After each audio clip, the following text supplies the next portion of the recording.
crazy coincidences you won't believe but are absolutely true. Starting off with these two gentlemen right here.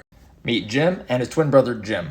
Separated at birth at 4 weeks old, not meeting till they were 39, both their adoptive parents named them Jim. They both grew up loving math and carpentry, both pursued jobs in security.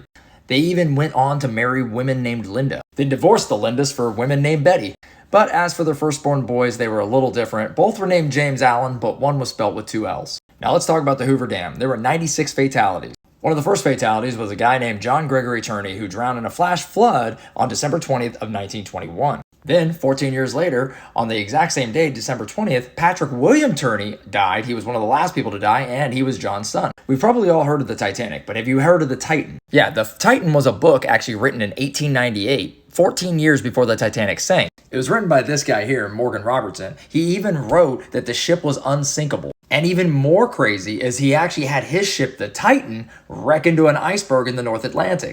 And inside his story, there weren't enough lifeboats either. Now let's get into presidents. This is John F. Kennedy, and this is probably, as you all know, Abraham Lincoln. Both men were killed on a Friday by being shot in the back of the head. Both died right before holidays, with JFK right before Thanksgiving, and Lincoln right before Easter. Each of them were accompanied by their wife when they were shot. They had a friend named Billy Graham. They both had 4 children, and the secretaries were named after each other. Kennedy's secretary was called Miss Lincoln, and Lincoln's secretary was called John. And both their successors were vice presidents called Johnson.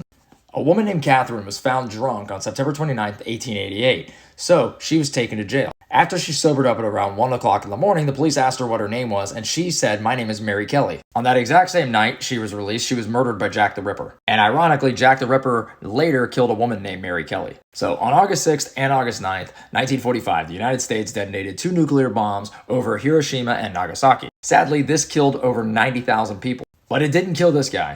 This is Tsutomu Yamaguchi, and he was actually on a business trip in Hiroshima when the bomb actually exploded. He said, "I looked up into the sky and saw the B-29 drop 2 parachutes. It was like looking up at the sky, and then all of a sudden, it was a flash of magnesium, a great flash in the sky, and I was blown over." So he went back home to Nagasaki, and that's when the second bomb hit. And despite the double radiation exposure, he actually lived till 93, eventually passing away in 2010 due to stomach cancer.